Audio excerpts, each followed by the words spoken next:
Hello friends, మీరంతా బాగున్నారా? నేనైతే బాగున్నాను. ఈరోజు మీకైతే మా బాబు గురించి మీకు చూపించాలనుకున్నా.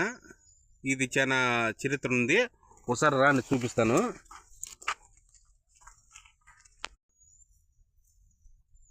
ఇదేనండి మా బాబు, నేను చెప్తానండి. ఇక్కడ చూడండి ఫ్రెండ్స్, నీళ్ళు అయితే పచ్చకుండా ఏది ఇది చెప్పేది అనుకుంటారేమో. ఈ బాబుకి అయితే చాలా చరిత్ర ఉండదు.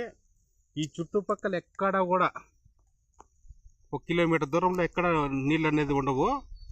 ఇక్కడ ఆవులకు గొర్రెలకు తాగడానికి చాలా కన్వీనియంట్గా ఉంటుంది. మా పెద్దోళ్ళు అయితే ఈ ఏరియా అంతా కూడా పొలం పనులు చేసుకుంటారు కదా, ఆ ఎద్దులు కట్టేసుకోవడానికి మేపుకోవడానికి ఇదంతా బీడు, ఎప్పుడు కూడా బీడు పెట్టేసేది.